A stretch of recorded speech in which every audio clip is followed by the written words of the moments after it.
Bonjour à vous, merci beaucoup de votre présence.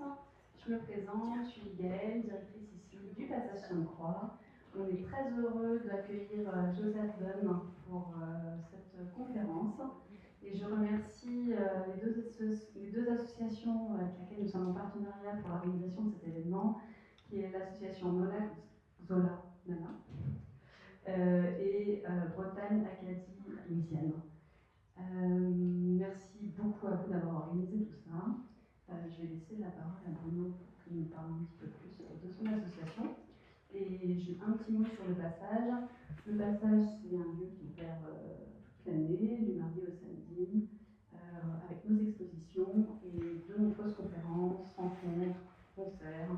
Vous avez des programmes à l'accueil, si vous voulez en prendre, si vous ne nous connaissez pas encore, n'hésitez pas.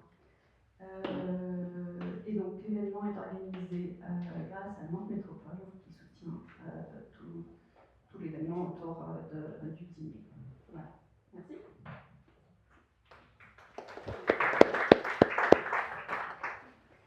Bonjour, je ne vais pas parler avec le micro, ça me fait peur. Moi je suis Bruno Bonté, voilà, je représente l'association NOLA XO NALA. Alors, qu'est-ce que ça veut dire? NOLA, c'est votre petit nom de Nouvelle-Orléans, Louisiana. Et NALA, c'est le nom qu'on a inventé pour Nantes-Loire-Atlantique. Et le XO, c'est le petit sigle que les anglophones mettent à la fin de leur correspondance pour dire bisous. Donc plutôt que mettre un X qui nous paraissait un petit peu fight, Nantes contre la Nouvelle-Orléans, on a préféré mettre XO. Donc Nantes embrasse la Nouvelle-Orléans embrasse Nantes. Voilà. On est dans la bienveillance, on est dans l'idée effectivement que les gens et les cultures se mélangent, comme ça se passe depuis 300 ans déjà à la Nouvelle-Orléans, et depuis déjà aussi très longtemps à Nantes. Il y a une histoire commune assez incroyable, autour évidemment de la fête négrière, autour du carnaval, autour des essences louisianaises grâce auxquelles le Jardin des Plantes a été créé, autour de l'histoire des Acadiens, autour de la musique du jazz, puisque on va fêter en 2028 les 110 ans du premier concert de jazz à Nantes. Donc évidemment, il y avait des musiciens qui étaient originaires aussi de la Nouvelle-Orléans. Enfin bref, on a un passé avec la Nouvelle-Orléans et le Mississippi plus largement assez exceptionnel. Et ce que l'on souhaite, c'est mettre en avant toute cette histoire-là qui dure depuis maintenant 300 ans, et puis imaginer des projets à venir, pourquoi pas inviter un crew du Mardi Gras ici à Nantes et faire en sorte qu'il y ait une équipe du Mardi Gras qui aille, du carnaval qui aille au Mardi Gras à la Nouvelle-Orléans. On voudrait partir avec le Bélem, traverser l'Atlantique et puis amener des cadeaux à nos amis de la Nouvelle-Orléans. Voilà, on a un travail aussi avec les scolaires. Il y a une correspondance désormais entre les écoles de l'agglomération et du côté de la Nouvelle-Orléans. Voilà, on travaille tous ces sujets dans plein de domaines. On est très heureux du soutien de Nantes Métropole dans le domaine. Il y a également Nantes Université qui travaille avec nous, grâce à Aurélie Baudet ici présente, qui est maîtresse de conférence à l'Université de Nantes, par qui tout a commencé, puisque sans Aurélie, pas de Nouvelle-Orléans. Voilà, Aurélie est une personne très importante dans le collectif NOLA XO NALA, puisque effectivement c'est à travers la découverte de l'exposition Quai Branly sur les Black Indians que j'ai découvert qu'Aurélie habitait dans notre belle région et qu'elle était spécialiste de la fête de la Nouvelle-Orléans. Donc on a décidé avec Jérôme Gosselin de monter ce collectif. Si vous êtes intéressé, si vous le souhaitez, n'hésitez pas à aller sur notre site, à nous envoyer un petit mail, on vous enverra les informations et le bon de cotisation. Voilà, je vous laisse avec Joseph qui va se présenter comme un grand. Je suis très content qu'il revienne parmi nous. On était ensemble à l'occasion des 240 ans du départ des Acadiens lors des journées du patrimoine de l'an dernier. On a passé un super moment ensemble, c'était très chouette au 10 dans le bas de Champnay. Il y avait plein de monde. Beaucoup de gens ont découvert cette histoire assez extraordinaire quand même de ce déplacement des Acadiens vers la Nouvelle-Orléans à cette époque-là. Donc voilà, encore une belle page d'histoire entre Joseph, je fais sous applaudissements.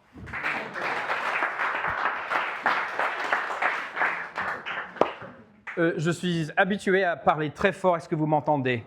Ok, d'accord, parce que le micro, je parle trop avec mes mains et ça part dans tous les sens si je fais comme cela. Donc merci beaucoup Gaël de ce très bel accueil ici dans vos locaux. Merci Bruno, merci Dominique, merci Aurélie aussi pour cette invitation, pour m'avoir aidé à imaginer comment je pouvais faire une présentation devant vous aujourd'hui. Et j'ai repris dans cette présentation quelques diapos que j'ai déjà créés pour une présentation que j'ai faite, que je fais assez souvent aux professeurs qui viennent de France pour enseigner dans nos écoles d'immersion en Louisiane. Si vous ne connaissez pas le concept, une école d'immersion, c'est où on enseigne le français, on enseigne en français. C'est un peu comme les écoles d'Iwan, par exemple, où l'on réintroduit le breton dans la vie scolaire des enfants. Donc les écoles d'immersion en Louisiane, on dépend beaucoup des profs qui viennent de France pour enseigner dans ces écoles-là. Mais ce que j'ai aussi découvert au fil de mes années dans la culture et le tourisme, c'est que vous, Français, vous, francophones de partout, vous venez en Louisiane très souvent avec certaines idées reçues, avec une mythologie. Et je me suis aussi dit que c'était peut-être parce que ce que vous consommez au sujet de la Louisiane passe d'abord par un filtre américain. Et tout cela est traduit en français. Vous venez en Louisiane avec ces idées, ces images. Et donc, c'est l'idée de repenser toutes les perspectives sur l'histoire, les peuples et les espaces louisianais. Je le dis aussi parce que, de votre point de vue ici en France, vous connaissez peut-être l'histoire des Acadiens, devenus les Cajuns en Louisiane. Donc, je précise qu'on dit Cajun et non pas Cajun, ce qui est repris de l'anglais. Hein. Il y a beaucoup cela également dans la langue française. Il y a des américanismes qui sont repris en français, qui sont rétro-projetés sur un espace francophone, sur un espace créolophone. Et on va parler aujourd'hui principalement de cette idée de créolité, telle que cette expérience existe en Guyane. Donc voilà, si vous êtes prêts, je vais lancer les diapos. J'aurai aussi des extraits sonores. Hein. Donc voilà. Un peu mon parcours. Là, je suis aujourd'hui un peu dans le cadre de mon travail à la Plantation Laura. Ces personnes-ci sont venues à la conférence aujourd'hui parce qu'ils étaient de passage en Louisiane et je leur ai dit lors de leur visite que je venais. Donc, merci beaucoup de votre présence et d'avoir fait ce déplacement pour venir aujourd'hui. Donc, j'ai travaillé au ministère de la Culture de l'État de Louisiane. J'ai été au Consulat général de la France à la Nouvelle-Orléans et j'étais pendant 3 ans directeur de l'Agence francophone de l'État de Louisiane, donc le CODEFIL, ce qui est chargé de tout ce qui est francophonie en Louisiane, avec les écoles, avec la culture, avec toute la presse, et toute cette idée de relancer le français dans les différentes sphères de la société, pas seulement l'éducation, mais aussi sur le plan éducatif, le plan social, etc. Donc avec tout ce bagage-là, avec mes précédentes expériences à la Plantation, où l'on traite justement de cette question de la créolité louisianaise, que je suis ici avec toutes ces différentes expériences qui ont informé ce que je vais vous présenter aujourd'hui. Donc, voilà.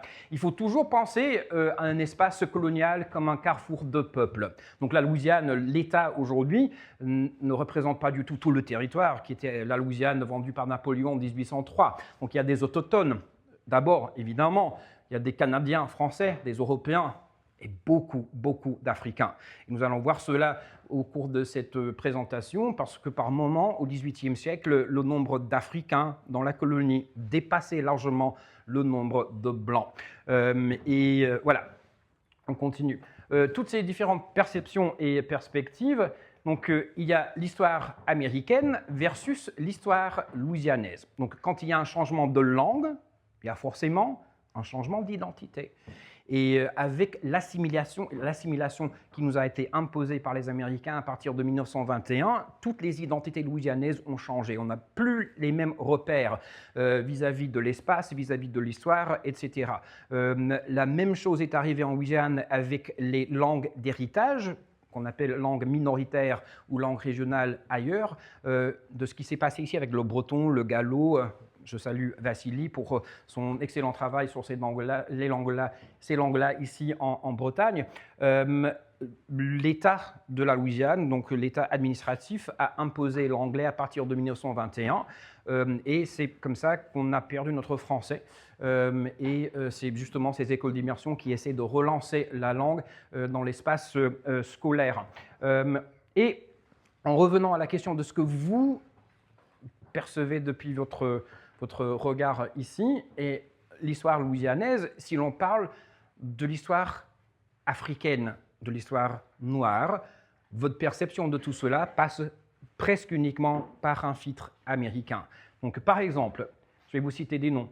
Vous connaissez Harriet Tubman, vous connaissez Rosa Parks, vous connaissez Martin Luther King, vous connaissez Frederick Douglass. Mais par contre, ces noms-ci, vous ne les connaissez pas. Vous ne connaissez pas Rosette Rochon, Lanus, Deslandes, Berthoneau, Ridieu, Roudanet, Desdunes, Dédé et Plessis.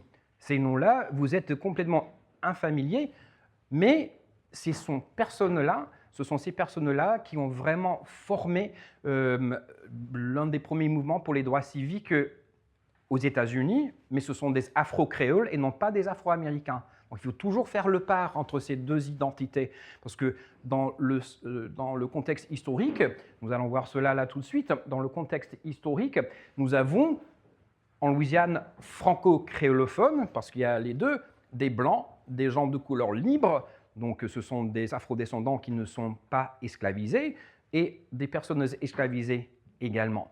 On insiste aussi maintenant sur ce terme esclavisé au lieu d'esclave, parce que c'est une condition que ces personnes subissaient, parce que esclave les réduit à un objet au lieu d'une personne qui subit une condition qui leur est imposée. Ça a du sens pour vous? D'accord. On parle beaucoup de la Louisiane comme une colonie française, comme une colonie espagnole, mais ce sont des termes administratifs. D'accord? C'est juste là, l'administration. Mais il faut aussi se rappeler qui étaient les gens qui étaient là, la population. Donc une forte présence autochtone, amérindienne, une forte présence africaine, mais ces histoires sont pour la plupart complètement invisibilisées dans la conscience collective et aussi dans la promotion touristique, où l'on parle beaucoup évidemment des Acadiens, mais on ne parle pas de la présence autochtone ni de la présence africaine. Voilà. Les autochtones, voici une carte qui date au milieu du XVIIIe siècle, où l'on voit, donc ça c'est le Mississippi, ce qu'on appelé par les autochtones le Méchassébé, ce que les Français ont transformé en Mississippi, ce qui veut dire en langue autochtone « père des eaux ». Et vous voyez tous les différents noms des différentes tribus qui sont un peu partout sur le territoire. Donc une présence autochtone partout sur le territoire, avec la Floride ici, donc ce qui est maintenant la Louisiane, c'est là, le Texas de l'autre côté, et on va jusqu'au Canada de ce côté-ci. Donc présence autochtone partout. Voilà. Et les Africains, votre perception par exemple de l'esclavage en Louisiane, quand vous regardez par exemple les films 12 Years a Slave, des trucs comme ça, votre perception c'est que l'esclavage c'est un phénomène américain. Or, en Louisiane, l'esclavage, c'est d'abord un phénomène français. C'était les Français qui ont fait venir les premiers Africains esclavisés en Louisiane à partir de 1719. Et là, c'est le duc du Maine et l'Aurore qui étaient les premiers bateaux négriers qui sont arrivés en Louisiane, qui sont partis du port de l'Orient en 1719. Donc l'esclavage en Louisiane, c'est un phénomène français. D'accord. Ce livre-là date du début des années 90. Gwendolyn Midlo Hall est maintenant décédée malheureusement, mais c'est l'une des chercheuses, c'est la chercheuse qui était la première à aller dans toutes les archives en Louisiane pour compiler toutes les différentes informations sur les différents bateaux, sur la diversité des populations africaines qui étaient emmenées en Louisiane, et c'est toute une diversité également, d'où est partie évidemment notre langue créole qu'on va entendre dans quelques minutes. Voilà. Des questions jusque-là? Je parle trop fort? Trop vite? Voilà. Et ceci est très important. Donc, il existait en Louisiane, en 1795, une population de 36 000 Noirs qui parlaient ou le français ou le créole. Je vous disais que vous connaissez l'histoire des Acadiens, les Cajuns. Or, les Acadiens dont j'ai des ancêtres. Donc je parle de mon peuple là. Les Acadiens n'étaient que 3000 personnes qui sont arrivées sur une période de 21 ans. Il y avait 10 fois plus de Noirs ou d'Afro-descendants en Louisiane que d'Acadiens. Mais si je vous posais la question de pourquoi on connaît l'une de ces histoires et non pas l'autre, la réponse à cette question est très claire. On connaît l'histoire des Acadiens parce qu'ils sont blancs. OK? Bon, on continue. Et juste pour vous montrer un petit peu comment cette histoire est invisibilisée. Ceci, c'est une plaque qui a été érigée en 1962 à la vacherie, parce que c'était là où l'on rassemblait les vaches sauvages pour les envoyer aux abattoirs à la Nouvelle-Orléans. On voit sur ce panneau les autochtones, donc les Bayugula, les Canadiens, les Français, les Allemands, les Acadiens, les Espagnols. Mais est-ce que vous voyez une référence aux Africains sur cette plaque? Dans la paroisse Saint-Jacques, ce qui est une paroisse administrative un peu comme un comté, la population africaine au XIXe siècle, c'était 73% de la population locale. Et les Africains ne sont pas représentés sur la plaque historique. Donc la supermajorité de la population n'est pas représentée sur la plaque historique, complètement invisibilisée. Et c'est un peu aussi ce que l'on essaie de faire dans les visites que l'on fait à la plantation. Là, vous voyez, ça date de 1805, donc c'est juste après la cession de la Louisiane aux États-Unis, et vous voyez les différentes paroisses en rouge où il y a une superpopulation, une population majoritaire d'Africains. Vous regardez la pointe coupée, il y a 547 blancs, il y a 1603 personnes esclavisées. Donc la super majorité. Et ce sont ces Africains qui vont beaucoup influencer évidemment notre mode de vie, notre culture, notre cuisine, notre musique, notre langue. Parce que dans toutes les habitations, donc les plantations qui sont sur le fleuve, et j'ai un peu mal dessiné le Mississippi en bleu là, mais si vous pouvez imaginer la Garonne avec les châteaux, ou si vous avez déjà vu une carte historique du Saint-Laurent au Québec avec les domaines et les seigneuries, les habitations de canne à sucre étaient alignées comme ça sur le Mississippi, entre Bâton Rouge et la Nouvelle-Orléans, à peu près 350 plantations de canne à sucre de différentes tailles, sur lesquelles habitaient des majorités africaines. D'accord ? Là, c'est la plantation Laura, où j'ai la chance de travailler, d'être associé depuis 1996. Et ce dont je me suis rendu compte récemment, c'était à quel point un lieu comme ça, spécialement au début, était une véritable tour de Babel. Parce que dans cette maison, vous aviez des gens qui parlaient différentes variétés de ce qui est devenu le français, qui parlaient créole, et dans les cases d'esclaves, évidemment, beaucoup de langues africaines. Ceci, c'est le premier registre d'esclaves qui date de 1808, quand le fondateur de la plantation, un Normand par ailleurs, est décédé. Et dans cet inventaire, il y a non seulement des esclaves créoles, donc nés dans la colonie, mais il y a également cinq ethnies africaines: Kanga, Congo, Minan, Moko et Kessi. Donc toute une diversité chez les personnes esclavisées. Voilà. Cette proximité linguistique et culturelle fait que tous les enfants blancs nés dans les maisons de plantation parlaient créole avant de parler français. Donc c'est très logique, parce qu'à Laura, par exemple, il y avait à peu près 200 esclaves et à peu près 20 blancs. Donc 90% de population noire sur l'habitation, 10% de blancs. Donc c'est logique, quand on y pense, qui influençait qui. Et voilà, les langues parlées, c'était Muskogean, ce qui est une langue autochtone, dans cette maison normande, parce que Guillaume Duparc, le fondateur, était normand, créole, français, espagnol, allemand dans la maison, parce qu'il y a des femmes allemandes qui se sont mariées dans la famille, de l'anglais des deux côtés, et les langues africaines qui auraient été parlées dans les cases d'esclaves également. Donc, non moins de 12 langues ou dialectes parlés sur place. D'accord ? Donc, il y a un clash linguistique qui donne naissance à la langue créole telle que l'on la connaît en Louisiane. Et très souvent, on entend en Louisiane des personnes aujourd'hui qui ne parlent plus français, qui ne parlent pas créole non plus, qui disent « Oh, my grandparents spoke French ». Peut-être. Il se peut aussi qu'ils parlaient créole, parce qu'on n'a plus, avec la perte de ces langues, on ne sait pas quelle langue était parlée en fait.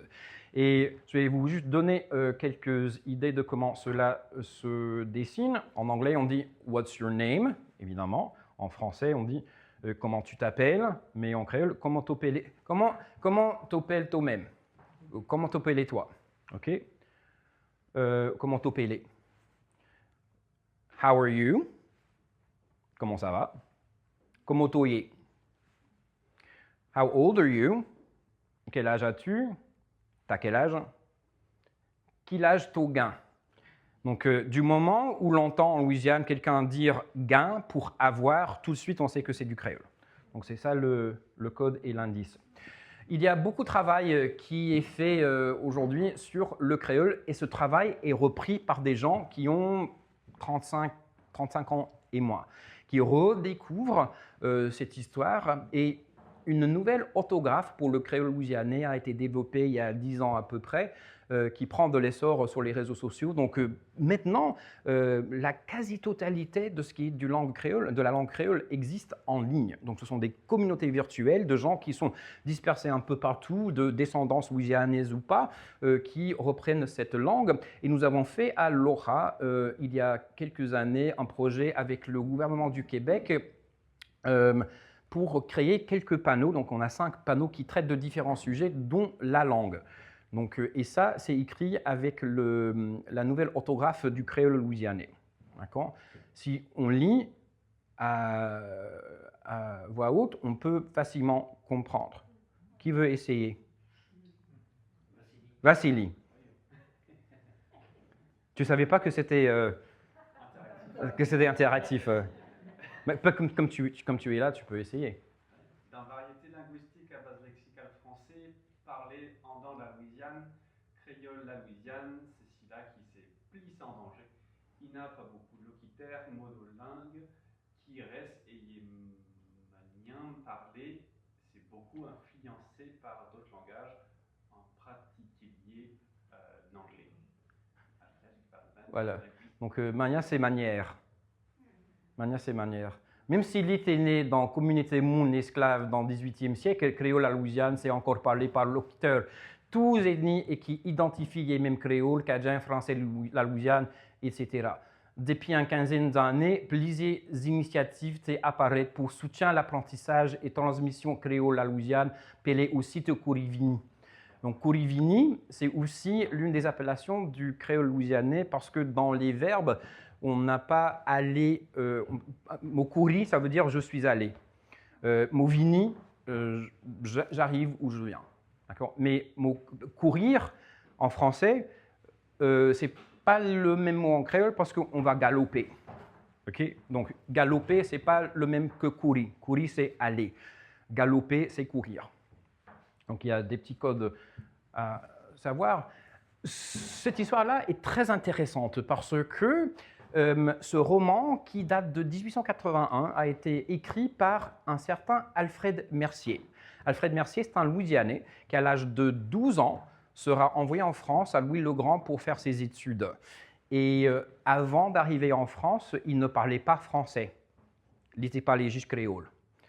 Ce qui était très commun à l'époque, parce que les enfants n'avaient pas vraiment accès à la langue française dans les habitations. Donc, c'est un petit blanc qui est envoyé faire ses études en France. Donc, il revient après avoir fait sa médecine en France, en Guyane, avec un regard de français sur le système esclavagiste et sur les habitations. Il écrit ce roman de ce point de vue-là. Et dans la maison, il y a le petit garçon qui est le personnage principal qui s'appelle Démon. Donc, c'est son surnom, évidemment. Et là, il est en train de parler avec sa nounou, qu'il appelle Mamri. Et sur cette page, il a attrapé des oiseaux. Il les a mis dans des cages et il les a séparés, le mâle de la femelle. Et la nounou lui dit « Mais tu les as séparés, ils sont tristes, etc. Et quand le garçon revient dans la maison, elle lui demande que s'est-il passé parce que les cages étaient vides. Et il dit, il échappé. Ils se sont échappés. Il échappé, reprit Mamri en secouant la tête. Eh bien, c'est vrai, à vous démon, c'est vous faute. C'est ta faute, c'est de votre faute. Ça vous dit moins si femelle là était so petite et femme moins la peine. So, what you said about the female being separated from her babies. Ah, en anglais, oula. Je parle 3 langues là. Ce que vous m'avez dit à propos de la maman qui était séparée de ses bébés, ça m'a fait de la peine. Et voilà. Et donc, il continue à parler à la nounou en créole. Donc, cet échange se fait en créole. Donc, il passe là, dans la salle à manger, avec des invités de la maison. Et là, il dit, ce n'est pas la peine, Mamri m'a fait manger. Donc, il revient au français dans le contexte avec les invités. Donc, il y a toujours eu ce parallèle et cette dynamique bilingue dans les habitations et chez les Blancs. Et la plupart des Blancs en Louisiane auraient parlé créole avant de parler français dans une certaine couche de la société, de la haute société. Ceci, j'adore, c'est de la paroisse de la Pointe-Coupée, donc chemin neuf, où vous avez vu la super majorité de Noirs, d'Africains. Quand vous allez entendre ceci, c'est une vieille dame blanche qui vous donne cette recette pour le gombo. On va écouter. Ah mince. Je ne suis pas très techno, les amis.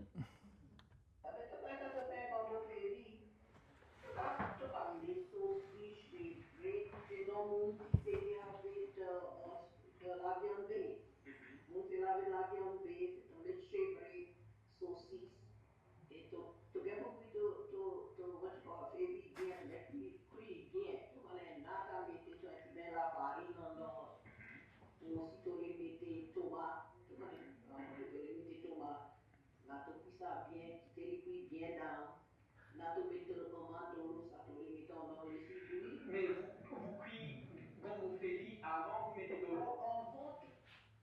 Donc, ce qui est bon, j'ai fait exprès de ce côté-ci de laisser en français louisianais avec chevrette au lieu de crevette, d'accord? Parce que donc c'est juste un petit choix que l'on fait.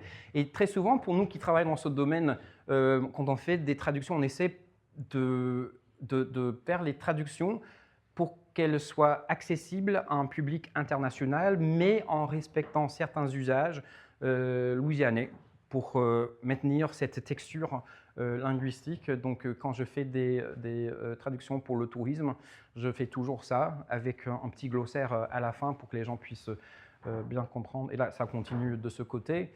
Voilà. Qui c'est la Louisiane créole? Okay. Donc, les créoles, c'est tout ça. Ce n'est pas juste des personnes de couleur, c'est aussi des blancs. Parce qu'en Louisiane, on a toujours fait cette distinction entre créole et américain. Donc, je connais encore aujourd'hui des personnes âgées de langue maternelle française ou créole qui vont appeler un anglophone un américain. L'américain, c'est l'autre. Pour encore certaines personnes aujourd'hui. Et dans le contexte historique, créole, c'est un francophone ou créolophone qui est catholique. Américain, c'est un anglophone qui est protestant. Parce que, après 1803, la Louisiane est recolonisée par les Américains. D'accord? Et les francophones catholiques voulaient évidemment essayer de maintenir leur culture, leur identité face à cette invasion américaine, qui n'ont pas réussi malheureusement, en grande partie en raison de la diversité des gens, parce que il y a des Blancs, des Noirs, des Autochtones qui parlent français ou créole en Louisiane. Ils ne pouvaient pas, dans le contexte de la ségrégation, se mettre ensemble pour combattre cette assimilation forcée. Et je sais, j'ai traduit tout cela de l'anglais pour faire ce truc, et je sais que ça n'existe pas. Donc, c'est conflit et non pas conflict. D'accord? Ceci est aussi très important, parce que je parlais tout à l'heure de cette idée d'identité. Et les Louisianais, cette femme, en 1881, va écrire, elle s'appelle Laure Andry,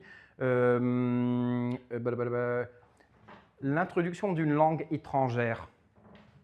Pour elle, c'est l'anglais. Mais aujourd'hui, on étudie le français comme langue étrangère dans nos écoles louisianaises. Donc il y a eu un basculement de repères vis-à-vis de la langue française et de la langue créole. Alfred Mercier, notre fameux écrivain, qui dit quand le français n'est plus parlé en Louisiane, il n'y aura plus de créole. C'est à quel point le français et le créole faisaient partie intégrante de cette identité louisianaise. Donc, qu'est-ce que c'est qu'un créole en Louisiane? Donc, il y a de ce côté un registre de milices de 1795 dans la région des Atacama, c'est aux alentours de Lafayette, dans le sud-ouest de l'État, mais on a des Européens, on a des Acadiens et on a des Créoles. Que signifient ces termes? Un Européen est né en Europe, un Acadien est né au Canada et un Créole est né en Louisiane. Et tous ces hommes-là sont blancs. Donc on voit très bien cette distinction. Je vous ai déjà montré le registre d'esclaves de la plantation Laura, où l'on voit toute cette diversité. L'abeille, c'est le journal de la Nouvelle-Orléans publié en français jusqu'en 1925, où on parle les paroisses créoles. Ce sont toutes les régions où l'on parle français. Et dans les années 60, on a la Louisiane, ou Louisiane, the Creole State. Donc, si en Louisiane, créole voulait dire deux couleurs, jamais des souvenirs avec le terme créole auraient été vendus pendant la période de Jim Crow et de la ségrégation. Donc, on peut se baser sur des indices et sur des documents historiques comme cela pour montrer que ce terme créole en Louisiane a toujours représenté toute une diversité de personnes, de races blanches, noires et même amérindiennes. Ça va jusque-là? D'accord. Donc, Christophe Landry, si vous ne le suivez pas sur les réseaux, il a eu son doctorat il y a quelques années, mais lui aussi le dit. Ce qui est intéressant par rapport à cette racialisation du terme créole, c'est que cela se passe en anglais. C'est un effet américain qui est imposé sur les Louisianais qui ont perdu leur langue, et ça aide aussi dans tout ce qui est divisé pour mieux régner des Américains. Il y a également les contes créoles, évidemment. Ces contes ont été emmenés en Louisiane par les premiers esclaves sénégalais en 1719. C'est la même histoire, ce sont les mêmes histoires que les contes de Locke le Lièvre qui est utilisé au Sénégal, et ce manuel scolaire a été rédigé en 1953 par Léopold Sédar Senghor. Donc on compare le bouquin de Senghor avec ce qui a été recueilli en Louisiane dans les années 1870, et ce sont les mêmes histoires.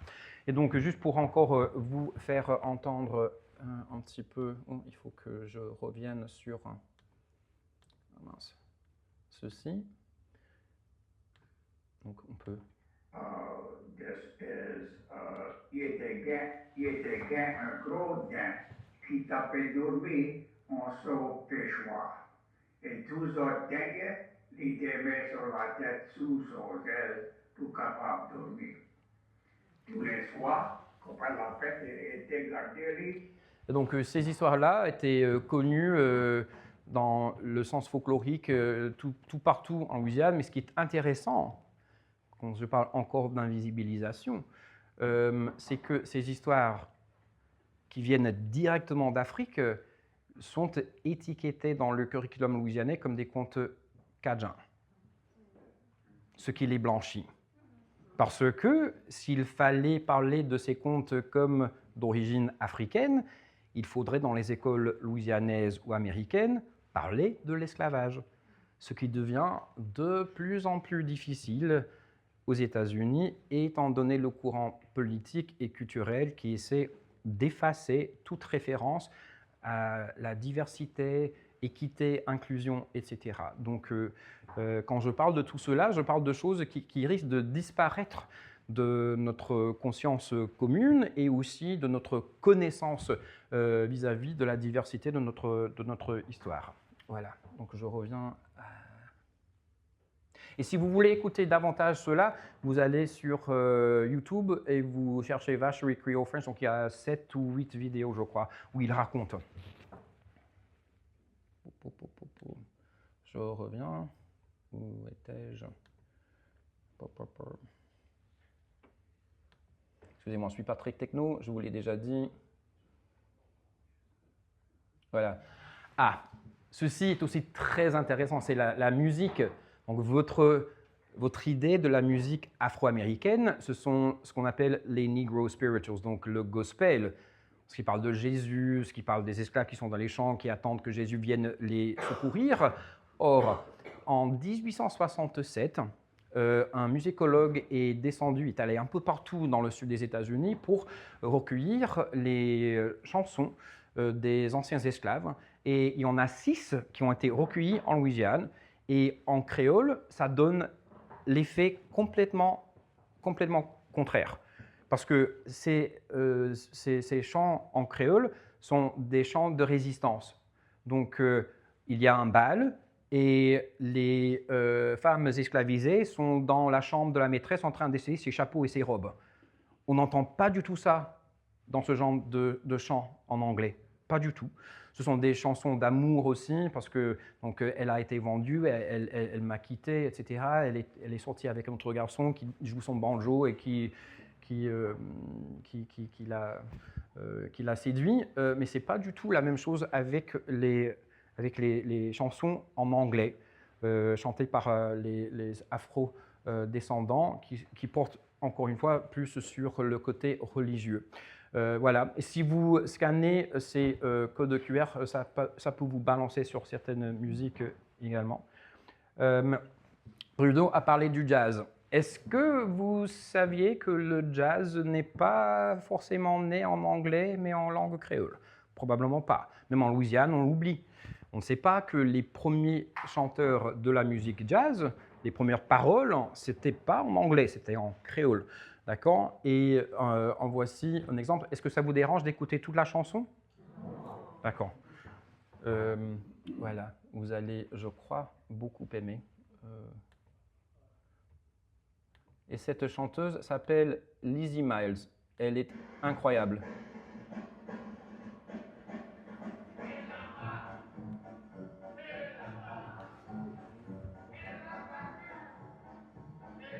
Et comme ça, vous pouvez voir les paroles.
Tu connais?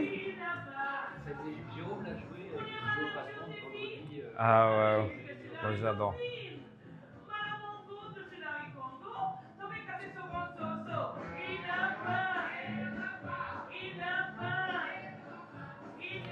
Ok, là, on va l'arrêter. Mais vous voyez que c'est pas du tout ce que vous avez l'habitude d'entendre ici en France quand on parle de jazz. Et j'adore, moi, cette phrase-là. Coubillon, c'est courbillon, évidemment. Mais c'était foot pas bon, c'était mauvais. Et les donne-moi dérangement, ça veut dire qu'elle a eu la foire après. Donc, c'était pas bon. Voilà. Donc, il y a toujours des trucs comme ça. Donc, il y a beaucoup, évidemment, aussi de mythes et perceptions erronées par rapport aux Français et aux créoles louisianais. On entend ça souvent chez les personnes âgées ou qui disent que le français louisianais, c'est une langue cassée, que c'est parlé juste par les Cajuns, c'est une langue orale, ne peut être écrit, c'est différent du français international. Et on a exactement les mêmes trucs chez les gens qui parlent créole, ou aussi que c'était parlé uniquement par les afro-descendants ce qu'on a déjà vu n'était pas du tout le cas. Et quand il s'agit des Cajuns, il y a beaucoup de gens qui disent aussi, en Louisiane, on entend tous les jours, c'était juste une langue orale. Donc le français louisianais n'a jamais été écrit, c'est faux comme tout, parce que là, c'est la sentinelle de Thibodaux. Donc la paroisse La Fourche, c'est l'une des concentrations les plus importantes de descendants d'Acadiens en Louisiane. Donc il y a un journal en 1897 écrit en français. Donc si les descendants d'Acadiens étaient illettrés, pourquoi existait-il un journal en français quasiment normatif? Et si le créole n'était pas une langue écrite, pourquoi existe-t-il dans le Sentinelle de Thibodaux une recette pour le gombo en créole? Donc on peut prouver le contraire partout avec des documents, avec des enregistrements de ce que les gens pensent aujourd'hui, mais cette assimilation imposée a fait en sorte de créer des mythes et des mensonges qui sont encore très présents en Louisiane. Et ce qui est très intéressant pour cela, c'est que c'est juste pour vous montrer que la personne qui a écrit cette recette voulait que l'on sache que cette recette venait d'une vieille dame noire. Donc, juste pour faire la juxtaposition de langue plutôt normative et de langue créole. Et la pauvre, elle oublie tout le temps dans cette recette de mettre ceci, de mettre cela, et à la fin, elle dit, elle a oublié de dire qu'il faut le manger avec du riz. Mais vous voyez qu'il y a plein de trucs comme ça en Louisiane qui prouvent tout le contraire de ce que l'on peut penser. Les Senelles, donc vous avez peut-être entendu parler du Harlem Renaissance, de la Harlem Renaissance, donc ce mouvement d'écrivains noirs à Harlem, à New York, dans les années 1910-1920. Les Senelles, c'est un recueil de poésie des années 1840 en français, en Louisiane, écrit par des gens de couleur libre, qui parlaient français comme leur langue. Le premier journal quotidien publié en langue, publié par les Noirs, pour les Noirs aux États-Unis, c'est en français à la Nouvelle-Orléans. Donc il y a toute une histoire que l'on ne connaît pas en France et en francophonie en général. La guerre de sécession, c'est une période vraiment charnière parce qu'il y a l'occupation de l'armée nordiste à la Nouvelle-Orléans, mais il faut aussi considérer que dans les habitations, la plupart de ces personnes esclavisées ne parlaient pas anglais. Ils étaient parlés créole.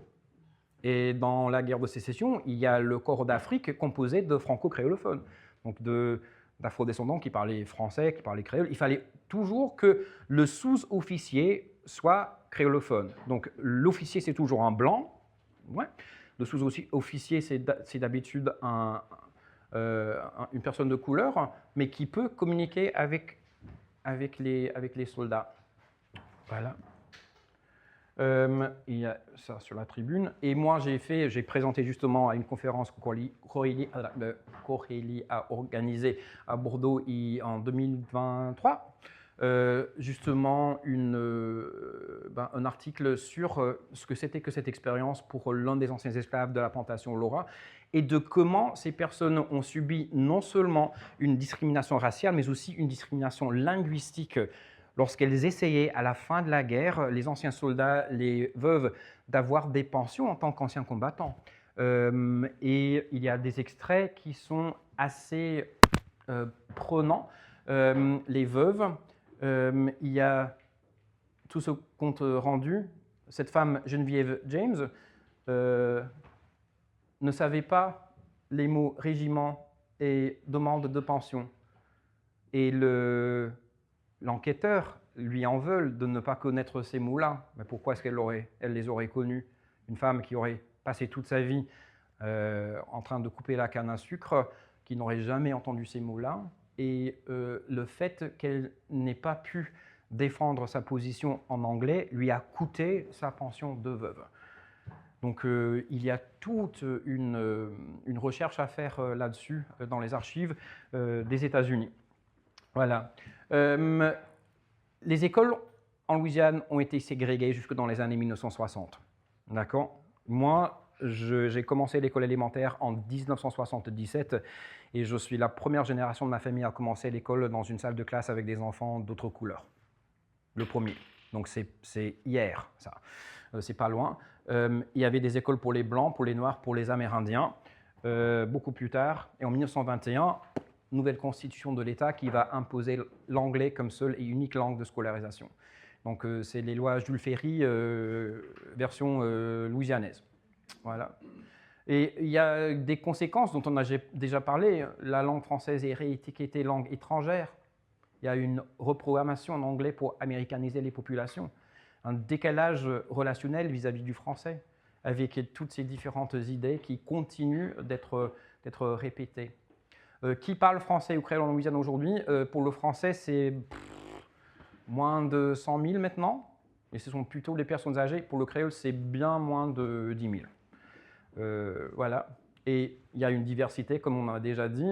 En 2010, le dictionnaire du français louisianais a été publié. Il y a des autochtones, il y a des afrodescendants, des blancs. Mais quelle en est la réalité aujourd'hui?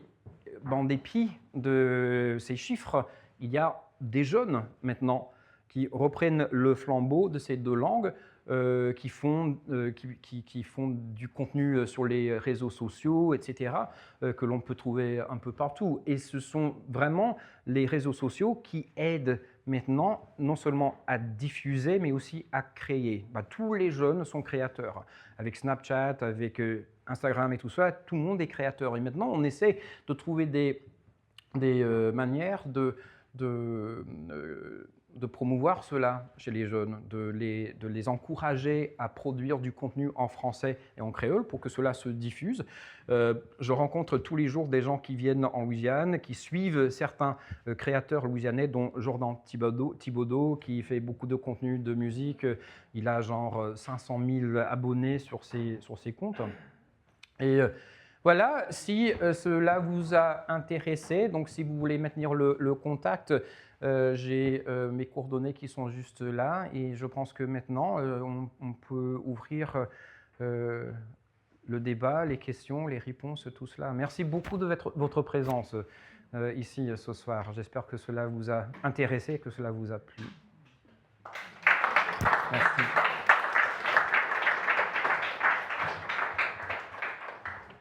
Voilà, je vous écoute.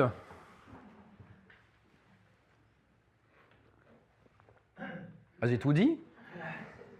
Oui. Allez-y. Quels sont les liens entre la musique cadjan et le côté plus jazz de Nouvelle-Orléans? Ce sont deux musiques différentes en fait, qui se sont développées dans des contextes différents. Donc la musique cadjane, c'est plutôt la campagne et le jazz, c'est plutôt la ville. Donc une musique rurale versus une musique plutôt urbaine. Parce qu'à la Nouvelle-Orléans, il existait jusqu'en 1919 un opéra français à la Nouvelle-Orléans, qui était le premier opéra aux États-Unis. Et les esclaves avaient accès à la musique classique et beaucoup jouaient à l'oreille. Et quand il y a eu, après la guerre de sécession, tout un flux d'esclaves de la campagne qui jouaient aussi à l'oreille, le clash musical a donné naissance justement au jazz tel que qui continue évidemment d'évoluer et de se développer. Mais ce sont deux genres de musique différents. Oui. Il y a beaucoup de différences avec le créole antillais. Oui, pour le créole antillais, donc il faut voir le développement des différentes langues créoles, non pas d'un point de vue langue coloniale, mais d'un point de vue langue autochtone et langue africaine parlée dans la colonie.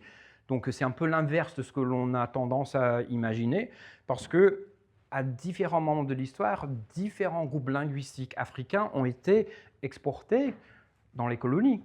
Et le clash avec ce qui est devenu le français a donné naissance à différents créoles à base lexicale française.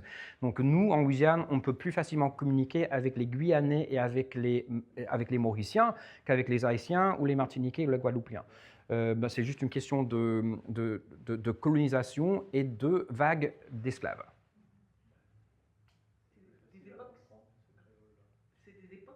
Ce sont des époques. Les mêmes époques où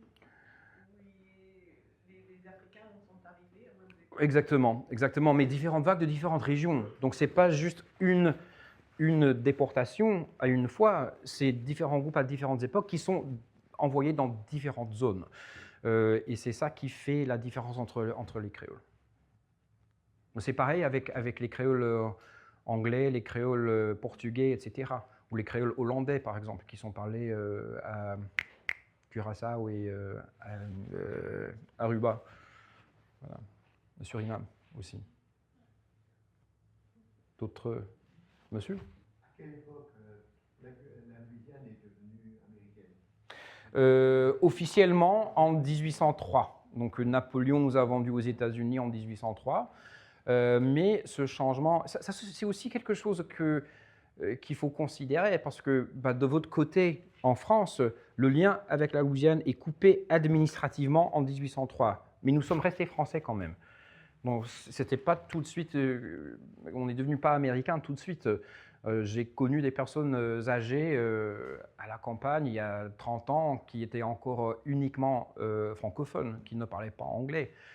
Ça existe encore chez certaines personnes âgées dans les communautés autochtones qui ont subi une ségrégation raciale beaucoup plus marquée que celle des Noirs, par exemple, parce que les Amérindiens n'avaient pas accès à l'école secondaire, donc au lycée, qu'en 1964. Donc ils ont pu maintenir leur français un peu plus longtemps que les Blancs et les Noirs qui sont allés à l'école. Justement, j'ai une question par rapport à ça, c'est les communautés Houma, par exemple, est-ce qu'ils sont complètement francophones depuis longtemps ou est-ce qu'ils ont encore un usage ou des restes de leur langue d'héritage, leur langue d'origine? Pas vraiment. Il y a un travail de reconstitution de la langue qui est en train de se faire maintenant, justement par certains activistes et chercheurs, chercheuses, notamment, pour essayer de reconstruire, parce qu'il existe quelques petits enregistrements de chansons.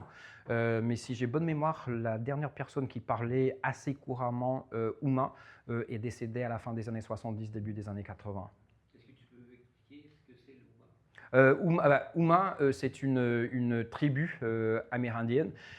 C'est toujours un débat de mots quand on parle de ce sujet en France et au Canada, parce que de dire tribu ou indien au Canada est complètement tabou, parce qu'on parle de Première Nation, on parle de nation, on parle d'autochtones ou d'indigènes, on ne parle pas d'indiens, mais en Louisiane encore, les autochtones se disent indiens, donc ils revendiquent ce terme pour eux-mêmes, donc il n'y a aucun tabou de dire tribu ou de dire indien dans le contexte louisianais. Mais les Houma ont eu leur premier contact avec les Français à partir de 1699 et aujourd'hui, il y en a beaucoup qui considèrent leur dialecte de français comme aujourd'hui leur langue tribale, ce qui est compréhensible pour un francophone qui tend l'oreille un petit peu. C'est aussi quelque chose qui est intéressant parce que en France, vous n'êtes pas très exposé aux autres variétés de français, comme nous en Amérique du Nord. Il y a tellement d'exports culturels franco-français qu'on a l'habitude d'entendre le français de France. Mais vous, du moment où vous entendez un accent québécois, acadien, franco-manitobain, louisianais, vous pouvez penser tout de suite que ce soit impossible à comprendre, mais ce n'est pas le cas. Donc, il faut juste tendre l'oreille un petit peu. Imaginez vos grands-parents en train de parler autour d'un feu et vous vous y mettez assez facilement. On parle beaucoup en Louisiane de la question de l'insécurité linguistique parce que du côté louisianais, on n'a pas été exposé, spécialement les personnes âgées qui parlaient français comme langue maternelle. Leur lien avec le français, c'était juste la famille, c'était juste leur petit coin où ils entendaient toujours les mêmes mots, les mêmes accents, tandis qu'autrefois, quand le français et le créole étaient les langues qui étaient parlées dans tous les villages, dans les villes tout le temps, on était plus exposé en Louisiane aux variétés louisianaises. Ce n'est plus le cas malheureusement. Et on peut facilement avoir l'impression que les Louisianais ne veulent pas parler français avec les Français. Il faut aussi admettre que parfois, vous, pas seulement les Français, mais vous pouvez, sans vraiment le vouloir, rigoler un petit peu parce qu'on dit un mot comme Astor ou Itou, des choses comme ça, mes grands-parents disaient cela. Ça crée aussi une espèce de glottophobie qui projetait, parce que la personne peut être intimidée par cela et ne va plus vouloir essayer de parler français parce qu'il y a une projection de jugement par rapport au français qui est parlé par l'autre. Donc on traite de toutes ces questions-là en Louisiane quand on parle de comment revitaliser la langue, et j'ai eu une discussion un jour sur les réseaux sociaux avec une personne, un Français, qui a dit « mais il faut maintenir le vieux français ». Mais c'est quoi le vieux français? Tandis qu'une langue est parlée dans un contexte d'aujourd'hui, ce n'est pas une vieille langue, c'est une langue contemporaine parlée par quelqu'un d'aujourd'hui. Même si les mots peuvent paraître un peu désuets, ou des mots que l'on n'utilise pas dans les centres urbains, ce sont toujours des mots qui sont utilisés dans la campagne. Chez les Wallons, on dit couramment « asteur » pour « maintenant ». Oui, en créole aussi. Et Itou, on dit couramment Itou en Louisiane. Moi, Itou, je le sors comme ça sans y penser. D'autres questions? Oh là, en orange. Allez-y, madame. Une question sur la différence de thème des chansons gospel et Mmh. des chansons d'esclaves. Il y a une explication sur justement ce thème de résistance ou même voilà, C'est une question de catholique versus protestant, parce que les esclaves américains étaient emmenés en Louisiane depuis les anciennes colonies britanniques et le sud américain. D'accord? Donc, ils parlaient anglais, ils étaient protestants, et dans ce contexte baptiste dans lequel la plupart ont été élevés et évangélisés, il y a beaucoup ça. Donc, ce qu'on appelle le gospel de la prospérité aux États-Unis, parce qu'il y a tout un concept que si on travaille fort, si on fait ce qu'on doit faire, Dieu va nous sauver. C'est une espèce de soumission à la volonté divine. Donc on travaille fort et Dieu va nous récompenser de ce travail. Chez les cathos, ce n'est pas du tout la même chose, et il y a quelque part cet aspect-là, je crois, du côté gospel en fait. Mais du côté créole, je ne saurais pas trop vous dire, à part le fait qu'il y avait toujours de la musique et que... voilà, c'est cette idée de résistance et pas de soumission. C'est une excellente question. Pour rester sur la musique, ça rappelle le jazz, ce qu'on appelle New Orleans. Oui, c'est exactement ça. Ça me fait penser à Sidney Bechet, il avait un lien. Oui, exactement. Non, parce que Bechet parlait créole comme langue maternelle. Il était créolophone. Pat Domino était de langue maternelle créole. Il s'est établi en France d'ailleurs. Oui, tout à fait, pour échapper à la ségrégation et aux lois Jim Crow. Oui. Oui, moi j'ai une question sur l'actualité des locuteuristes à la fois du français de variété louisianaise, si j'ai bien compris, le 100 000, c'est les francophones. À peu près, oui. Et c'est les francophones de variété louisianaise. Tout à fait. Ou de variété, de toute variété. Parce qu'il y en a beaucoup, il y en a toujours eu beaucoup. Moi, j'ai un accent plutôt normatif. À la Nouvelle-Orléans, on parlait toujours un français très métropolitain. À la campagne, on parlait plutôt comme les gens à la campagne, quoi. Donc, c'est toujours cette question rural versus urbain. Je pourrais vous montrer directement des vidéos qui ont été enregistrées par France Télévisions dans les années 60 avec des créoles blancs de la Nouvelle-Orléans. Ils parlent comme vous. Il n'y a vraiment aucune différence quand on entend l'accent et tout cela. Ils pouvaient dire évidemment des mots très locaux comme pièce pour dollar ou des trucs comme ça, mais grosso modo, à 99%, c'est du français métropolitain. Ok. En tout cas, moi j'avais une question plus d'ordre sociolinguistique. J'ai envie de savoir un petit peu c'est quoi les positions sociales tendancielles des personnes qui sont locutrices, que ce soit de français ou de créole. Aujourd'hui, vous voulez dire? Oui, oui. Aujourd'hui, mais... Un petit peu l'enjeu social aussi. Pour les gens qui ont conservé le français, c'est ou des gens qui sont dans le contexte scolaire ou dans un contexte très, ce qu'on dit col bleu, donc des gens qui travaillent à la campagne, qui sont dans le pétrole, ou ce n'est pas des gens qui sont très instruits qui ont maintenu le français dans ces contextes-là. Et ce ne sont pas forcément des langues qui sont utilisées dans la vie de tous les jours, mais dans la vie intime. Donc on ne va pas tout de suite sortir à la banque et pouvoir parler français pour retirer de l'argent, ou à l'épicerie par exemple. Le français et le créole se parlent seulement dans des contextes assez restreints et chez les gens qui vont se rencontrer pour parler français ou pour parler créole. Donc il y a un objectif de parler ces langues assez souvent, mais une fois que ces personnes quittent les lieux où elles se sont rencontrées pour parler, elles reviennent tout de suite à l'anglais parce que la vie de tous les jours se vit en anglais. Et donc ce sont plutôt des couches entre guillemets dominées, quoi. Plutôt des gens plus pauvres. Oui. Et tout le monde aujourd'hui est de langue dominante anglaise. Et je connais des gens qui sont d'un certain âge qui parlaient français comme langue maternelle enfant, mais qui ne sauraient pas aller chez le médecin en français. Donc c'est toute une question de contexte. Et du moment où l'anglais remplace le français dans tous les différents contextes de la société, on oublie, on n'apprend jamais, on n'absorbe jamais le vocabulaire du médecin, du mécano, de la banque en français, parce que ces contextes se vivent uniquement en anglais. Voilà. Ça veut dire qu'il n'y a pas de pendant de type école Diwan en Louisiane? Il n'y a pas... D'école de type Diwan en Louisiane?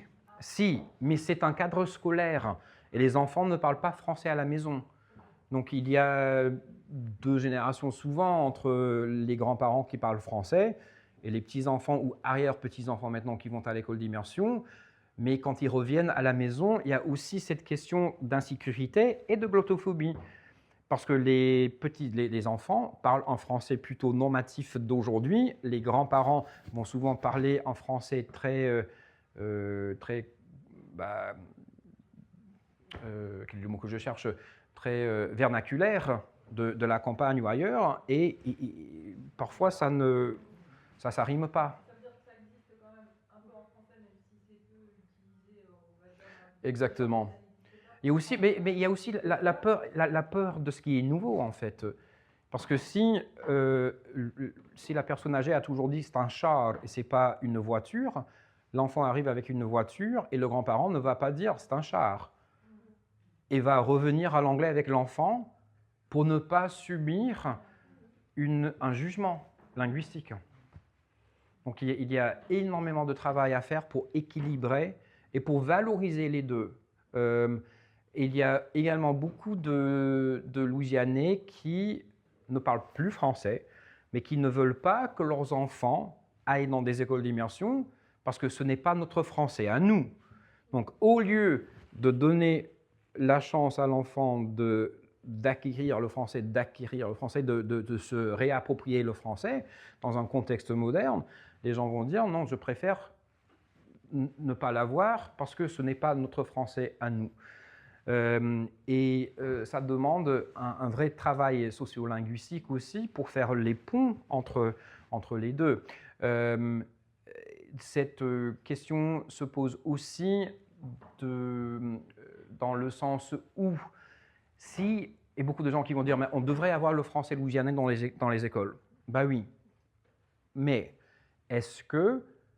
comment outiller l'enfant qui va dire à cette heure, je vais monter dans mon char, sans avoir un contexte devant quelqu'un qui va dire tu parles comme un vieux, qui va créer évidemment une insécurité linguistique chez l'enfant qui parle comme ça.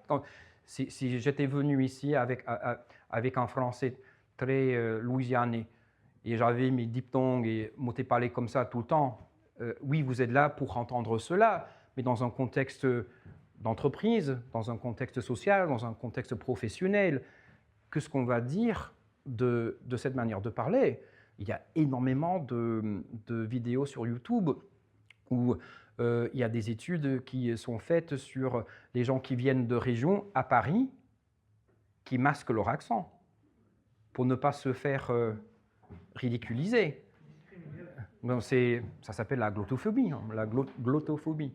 Et donc, il y a toutes ces questions qu'on essaye de, pas vraiment de régler, mais justement de poser pour qu'il y ait justement une réflexion de comment trouver des solutions pour maintenir ce que l'on a et aussi de faire évoluer le français en Louisiane vers quelque chose qui soit applicable et qui soit vivable dans un monde moderne. Je peux vous dire que tous les jours à la plantation, on se fait dire par les touristes qui viennent « Ah, mais vous parlez très bien français ». Notre réplique de base, c'est vous aussi. Et vous avez les Français qui sont là. Oh ben, mais pourquoi est-ce que je ne parlerai pas bien français? Je suis français, mais pourquoi est-ce qu'un Louisianais ne parlerait pas bien français en tant que Louisianais aussi? Le français est une langue très, très hiérarchisée. Vous devez le savoir.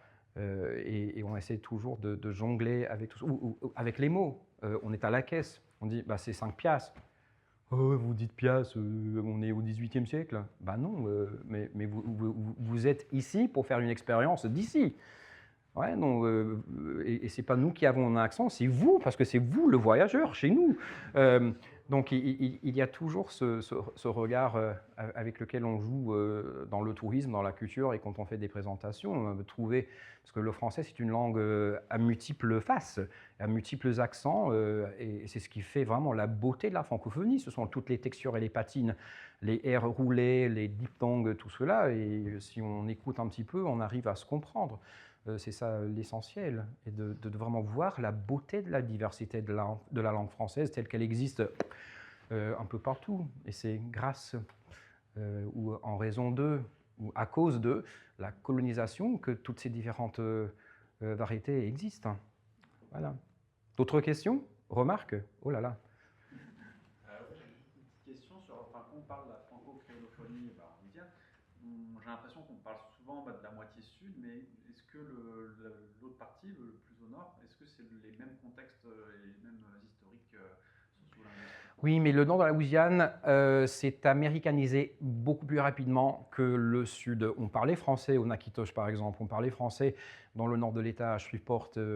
On parlait français au Missouri. Il reste encore aujourd'hui à l'extérieur de la ville de Saint-Louis juste une poignée de vieilles personnes qui parlent le français du Missouri, qui ressemble beaucoup au français louisianais, qui ressemble beaucoup au français québécois. Mais ça aussi disparaît en raison de l'américanisation. Mais du moment où les Américains ont commencé à venir en Louisiane, et je parle de la grande Louisiane, des Grands Lacs jusqu'au golfe du Mexique, tout de suite, ils imposaient leur langue, ils imposaient leur culture, et pour survivre, justement pour survivre, il a fallu que les gens se mettent à l'anglais pour pouvoir participer pleinement à l'économie et survivre. Voilà. Madame? Oui, vous n'avez pas l'école d'immersion. Je voulais savoir s'il y avait beaucoup d'élèves qui s'engageaient dans cette démarche-là en Louisiane. Oui, il y a énormément de demandes pour les écoles d'immersion. Il y a à peu près 6000 élèves, et je parle de la maternelle jusqu'à la 8e année, je ne sais pas quelle est la... 14 ans, c'est quoi l'équivalent chez vous? Ok. Mais après, au niveau lycée, ça ne continue plus. Et il y a de moins en moins de français langue seconde dans les lycées. Et c'est une question... Là, mon cheval de bataille depuis des années, c'est le français économique.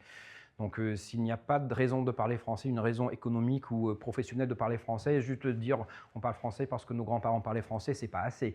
Et on s'est beaucoup basé sur l'éducation pour relancer le français sans parler et sans créer des opportunités professionnelles pour les jeunes. Moi, le travail que je fais, c'est une voie que je me suis créée moi-même. J'ai aucune formation pour travailler en français. Je l'ai fait par ma propre volonté de créer tout ce que j'ai créé pour travailler en francophonie louisianaise. Il n'y a aucune formation universitaire pour le faire. Nos universités, malheureusement, c'est l'un des débats que je fais toujours avec les universitaires. Oui, la littérature française du 19e siècle, c'est beau, mais on va parler Flaubert dans l'industrie médicale, on va parler Flaubert quand on fait des affiches en langue française, quand on fait de la com en français, on va faire de la philosophie du XVIIIe siècle, non. Mais le français, comme toutes les langues, et pourquoi est-ce qu'on perd le français dans les écoles publiques? C'est parce que l'espagnol est une langue de consommation. Et on n'a jamais créé, on n'a jamais réussi, on n'a jamais fait en sorte de créer des espaces professionnalisants en français. On le fait à Lora. Lora, c'est la seule plantation en Louisiane ou le seul site historique où vous pouvez avoir une visite en langue française tous les jours. Même le musée de la Deuxième Guerre mondiale à la Nouvelle-Orléans, qui accueille 1 million de visiteurs par an, n'a même pas d'écran tactile en français. Donc aux États-Unis, on n'y pense pas. Vous pouvez décrocher un diplôme en tourisme, hôtellerie et restauration dans les universités louisianaises sans jamais étudier une langue. Donc c'est le nombrilisme anglophone. Oui. En France, jusqu'à la terminale, on a au moins une deuxième langue. Je sais. Et vous, Vous êtes un pays civilisé, madame. Si, normalement, c'est censé être le cas, mais 2 ans d'espagnol au lycée, vous pouvez peut-être dire « Hola, me llamo José, ¿cómo estás ?» et basta. Voilà, donc j'ai fait 2 années de russe au lycée, j'ai 10 mots qui me restent, des mots complètement déconnectés, qui n'ont aucun sens. Je ne peux même pas faire une phrase en russe, j'ai fait 2 années de russe intensif au lycée. Donc il faut que la langue, n'importe laquelle, soit parlée, soit pratiquée, soit appliquée dans la vie de tous les jours. Oui. Je suis désolé, je suis arrivé en retard, peut-être que j'ai raté au début, mais c'est pour savoir quelle était justement ta motivation personnelle à lancer l'examen. Bon, je retourne dans l'histoire. Je n'ai pas dit tout cela au début. Je suis descendant de colons français qui sont arrivés en Louisiane en 1716. Je suis aussi descendant d'Acadiens qui ont été déportés de ce qui est maintenant la Nouvelle-Écosse à Saint-Servant et qui sont partis en même temps que ceux d'ici en 1785 pour aller en Louisiane. Donc mon arrière-grand-mère était la dernière de la famille qui parlait un peu français. Ses parents étaient francophones à 100%, mais elle a épousé un Américain. Et voilà que, comme on sait que c'était la langue dominante, elle est arrivée dans un lieu où on parlait qu'anglais et la langue s'est perdue. Je me rappelle l'avoir entendu quand j'étais très jeune. Mes grands-parents avaient aussi des amis dont la grand-mère de la famille était monolingue francophone.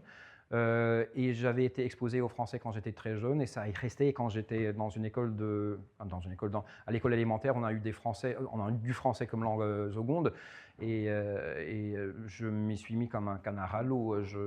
Ça m'habitait quelque part dans les gènes et je me sens aussi francophone qu'anglophone aujourd'hui. Moi, je fais des erreurs, mais les Français font des erreurs aussi. Hein. Voilà. Et mon parcours professionnel m'a emmené à travailler dans des contextes où je pouvais toujours parler français. Relations internationales, culture, tourisme. Je travaille beaucoup avec des archives. Mon chemin s'est plusieurs fois croisé avec celui d'Aurélie et d'autres chercheurs dans les documents sur la Louisiane. Parce que c'est très intéressant parce que jusqu'il y a 25 ans peut-être, si l'on visitait une plantation en Louisiane et si l'on posait la question sur les esclaves, la réponse type était « bon, ces documents n'existent pas, on ne sait pas ». Bah si, ces documents ont toujours existé, mais en français. Et si on ne fait pas l'effort d'apprendre à lire la vieille écriture et aussi de parler et de contextualiser les documents, parce qu'il y a énormément de contextualisation qui vient avec eux. Parce que dans les plantations en Louisiane, ce n'est pas le vu sud-américain. C'était des planteurs d'origine française pour la plupart, qui maintenaient beaucoup de liens avec la France, qui venaient assez souvent. Donc la Louisiane, jusqu'à la guerre de sécession, était très influencée par la philosophie française. Donc, et c'est aussi tout le paradoxe, liberté, égalité, fraternité, droits de l'homme, mais esclavagiste. Voilà. il y a énormément de choses à décortiquer là-dedans. Est-ce que tu peux juste dire 2 mots sur Julien Poydras? C'est un personnage que je ne connais que très peu. Je peux vous dire, dans le contexte de Poydras, qu'il était planteur. Il est originaire d'ici? Ok, d'accord. Ok. Il était planteur dans la paroisse de la Pointe-Coupée, donc avec cette super majorité d'Africains en 1805. Et ce que je sais de lui, en fait, c'est la tentative de révolte d'esclaves en 1795. Parce que chez lui, les esclaves fomentaient une révolte. Et il y a quelqu'un qui a eu vent de cela. Une esclave a trahi les autres, et c'est Guillaume Duparc, le fondateur de la plantation Laura, qui était alors commandant du fort à la Pointe-Coupée, c'est lui qui a supervisé, qui était celui qui a décidé sur les condamnations et les punitions des esclaves qui voulaient faire une révolte. L'idée, c'était de mettre le feu à une grange sur la plantation de Poydras, et que tout le monde allait venir aider à éteindre le feu, et que les esclaves allaient tuer les planteurs et prendre un bateau pour s'évader. Mais ça n'a pas réussi. C'est tout ce que je sais sur Poydras, en fait. Et qu'il y a eu une rue à la Nouvelle-Orléans qui est nommée d'après lui. Oui, et le château de la Chapelle-sur-Erdre a été acheté par Julien Poydras. Ok.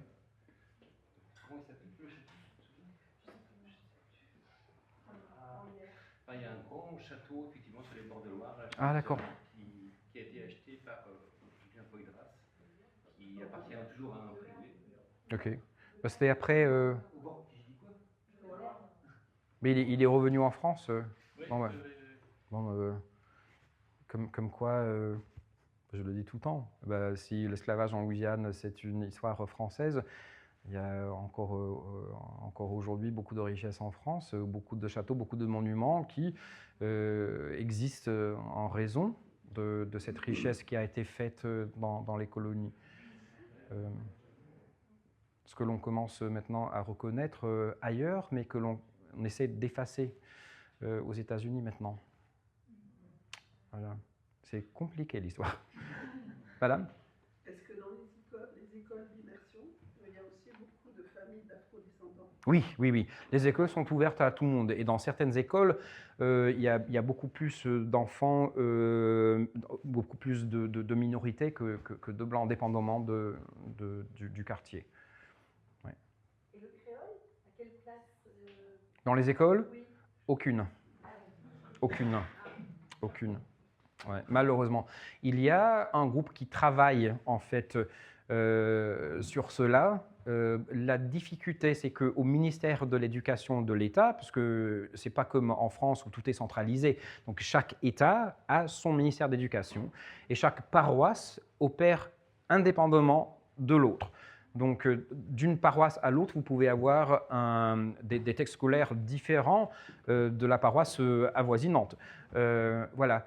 Et pour le créole, et comme il n'y a au ministère de l'Éducation personne qui parle créole et personne qui parle français, essayer d'introduire quelque chose qui ne corresponde pas vraiment à une vision anglophone de la langue française, ce qui revient toujours à une question de la tour Eiffel et de la baguette sous le bras.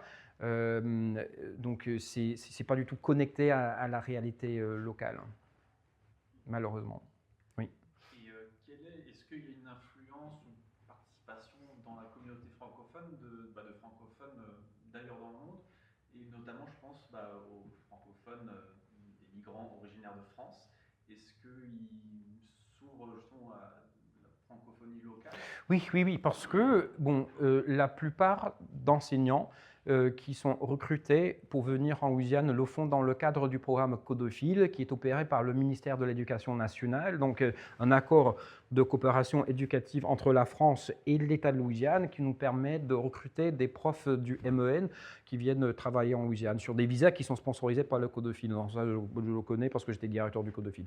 Donc la plupart de ces enseignants sont franco-français. Donc il y en a d'autres qui viennent du Canada. Mais les conditions sont différentes parce que pour vous, vous avez le concept du détachement professionnel. Donc les professeurs, les titulaires peuvent avoir un détachement pour aller travailler ailleurs et revenir en France en gagnant des points et en revenant sur le même poste, presque. D'accord ? Pour les autres pays, le Canada notamment, parce que l'éducation au Canada est une compétence provinciale et pas une compétence fédérale.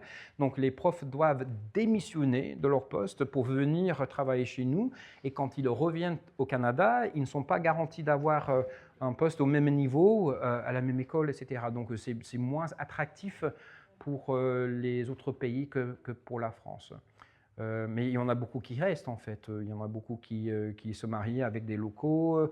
Il y en a beaucoup qui trouvent la vie meilleure en Louisiane, qui aiment mieux le système scolaire louisianais, dépendamment de l'école, d'autres moins. Donc c'est toujours une question de personnalité, une question de progression professionnelle pour la personne qui accepte de venir. Est-ce qu'il y a des, je pense par exemple à des francophones d'Afrique ou d'Asie, Oui.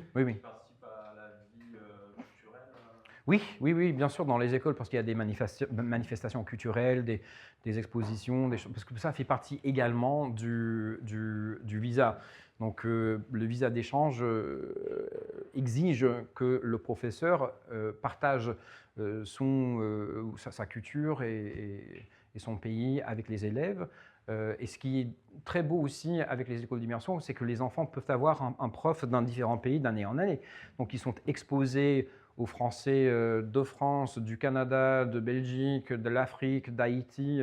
Et il y a une diversité linguistique qui se crée à l'intérieur de l'école. Donc ça, c'est très beau à voir également.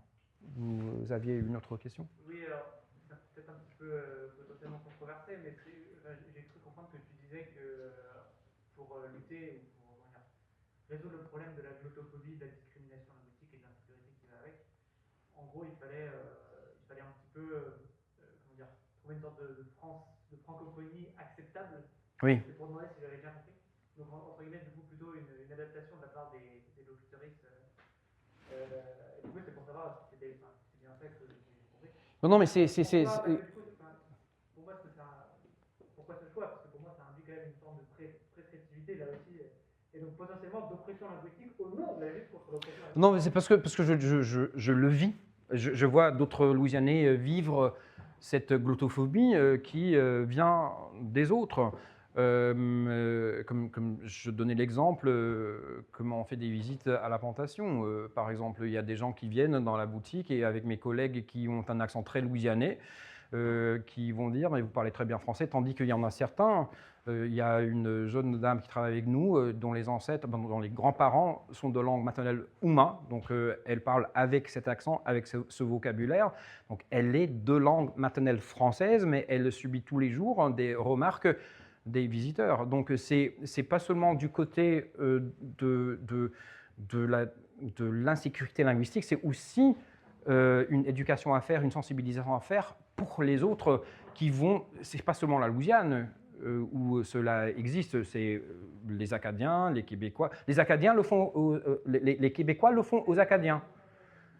Les Québécois le font aux Franco-Manitobains, aux Franco-Ontariens, qui vont dire, qui pensent que tout le monde qui ne parle pas leur français à eux, soit de langue maternelle anglaise ayant appris le français et qui fait des efforts de parler, tandis que ce n'est pas toujours le cas. Donc c'est des deux côtés. Donc c'est du côté de la glottophobie et c'est du côté de l'insécurité linguistique. Mais comment trouver l'équilibre entre les deux? Et encore une fois, si vous avez un jeune enfant de 8 ans, de 10 ans, de 12 ans qui va tenter de parler français avec quelqu'un qui n'est pas familier avec cette variété de français, ça peut tout de suite créer une insécurité qui va rester toute la vie chez cette personne. Vous avez l'exemple, et je reviens en France, vous avez l'exemple de beaucoup de Bretonnants qui, à l'école, ont été punis ou qui se sont souillés les culottes parce qu'ils ne savaient pas demander à aller aux toilettes en français. Ça laisse des séquelles. Et ça veut dire que parler ma langue veut dire que je vais me salir je ne vais pas parler ma langue. Je vais parler la langue de l'oppresseur. Parce que là, je suis certain de ne pas vivre cette expérience. Donc, j'essaye de maintenant mener certaines conversations en Louisiane chez les éducateurs pour trouver, bon, vous avez ce vocabulaire très louisianais, vous avez le vocabulaire international, il faut trouver une manière d'équiper les jeunes à naviguer entre les différentes variétés. Parce que si j'étais ici, je commençais à parler des chaouis, ça vous n'allez pas savoir ce que c'est, un chaoui. Un chaoui, c'est un raton laveur. Mais c'est vous qui avez inventé ce mot, tandis que nous, on avait déjà ce mot chez les autochtones. Voilà. Et juste aussi, bon, la question de l'isolement des Louisianais, parce qu'aujourd'hui, il y a beaucoup de gens qui pensent que Astor, c'est un mot uniquement louisianais, que maringouin pour moustique, c'est uniquement louisianais, parce qu'ils ne savent pas qu'on dit chevrette en Haïti. On ne sait pas que l'on dit wawaron pour grenouille au Canada. On ne sait pas qu'on dit Astor en Normandie.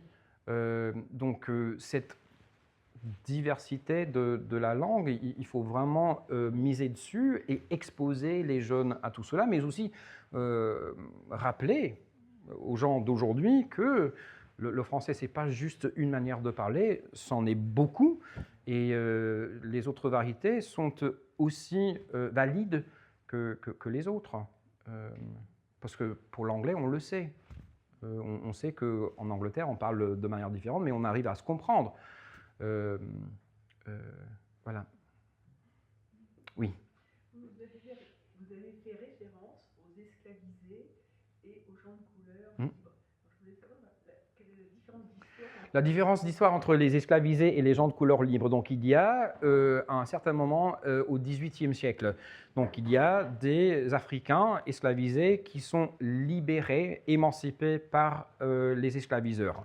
Et ça, il y a différentes manières de le faire. Soit ce sont des enfants naturels d'un homme blanc et d'une femme esclavisée qui va émanciper et la femme et les enfants, soit à la mort d'un propriétaire, dans le testament, certaines de ces personnes seront émancipées. Donc l'émancipation vient de différentes manières, en fait. Et chez les enfants de ces gens-là, bon, si on est libre, on est libre. Les enfants sont nés libres. Or, ce qu'il faut aussi comprendre, c'est que le statut légal de l'enfant dépend toujours de la maman. Et ça vient de la loi romaine sur le bétail. Donc, si on est propriétaire d'une vache, la vache met bas, le veau appartient au propriétaire de la vache. Donc, ce même principe a été adopté dans le sens de l'esclavage. Donc, une femme esclavisée donne naissance à un enfant esclavisé. Une femme libre donne naissance à un enfant libre. Au fur et à mesure de l'histoire, ces gens-là essayaient de rester ensemble dans leur propre caste et beaucoup ont accédé à l'éducation, sont venus en France faire leurs études. Donc, vous avez vu l'exemple de Louis-Charles Roudanet, donc le fondateur du journal. Il a été éduqué en France. Et après la guerre de sécession, il est revenu en France. Il a des descendants en France aujourd'hui. Edmond Dédé, ce qui était un musicien à Bordeaux, justement, ses descendants habitent en France. Et en les voyant, on ne sait pas qui sont afro-descendants parce que aujourd'hui ils sont entre guillemets blancs. Et les esclaves aussi. Mais ce qui se passe, c'est qu'après la guerre de sécession, pour les Américains, peu importe ton statut social, peu importe ton éducation, si tu es afro-descendant, tu es noir. Et les esclaves, après la guerre de sécession, les gens de couleur libre qui étaient au milieu avaient le même statut que les esclaves émancipés après la guerre pour les Américains. Et les créoles blancs essayaient, après la guerre de sécession, de reprendre leur statut économique, social et politique et se mettaient du côté des Américains pour discriminer contre leurs frères, sœurs, cousins, cousines. Parce qu'avant la guerre, il y avait beaucoup de contacts entre les familles blanches et les familles de couleur qui étaient parents. Après la guerre, c'est fini. Aujourd'hui, et pendant la période des années 60, 1960, avec le mouvement pour les droits civiques, les descendants des gens de couleur libre était obligé de s'aligner avec les Afro-Américains dans ce combat pour les droits civiques. Et ce qui fait qu'aujourd'hui, beaucoup de ce qu'on appelle aussi créoles de couleur ou afro-créoles se considèrent comme afro-américains parce que leurs grands-parents ont combattu pour les droits civiques à côté des Afro-Américains. Mais dans un contexte historique, ce sont deux groupes très différents, américains et créoles. Langue française et catholique et langue anglaise et américain et protestant. Donc c'est très compliqué, toutes les différentes couches de la société louisianaise et les différents mouvements sociaux au fil de la fin du 19e, début du 20e siècle. Est-ce que j'ai bien résumé? C'est Aurélie, l'experte. Voilà. Est-ce qu'il y avait une implantation du Ku Klux Klan en Louisiane? Quel est le nom? Ku Klux Klan. Ah, le clan était plutôt dans le nord de l'État, chez les Américains, chez les anglophones. Il y a eu les Knights of the White Camellia, donc les chevaliers de la camélia blanche. Et ça, c'était plutôt les catholiques qui étaient dans cette mentalité ségrégationniste, mais ça n'a pas duré longtemps. Ce qui est très intéressant, et ça, c'est quelque chose que j'ai appris il y a quelques années seulement. Le Ku Klux Klan était très présent dans l'État du Maine, dans le nord-est des États-Unis, contre les francophones catholiques qui étaient descendus du Québec et de l'Acadie et qui travaillaient dans les moulins à textile. Dans les années 10, les années 20, le Klan était très présent chez les communautés franco-américaines dans le nord-est. Mais le Klan est non seulement contre les Noirs, mais aussi contre les catholiques et les gens qui ne parlent pas anglais, les non-anglophones. Oui. J'ai une question plus générale, du coup, sur l'état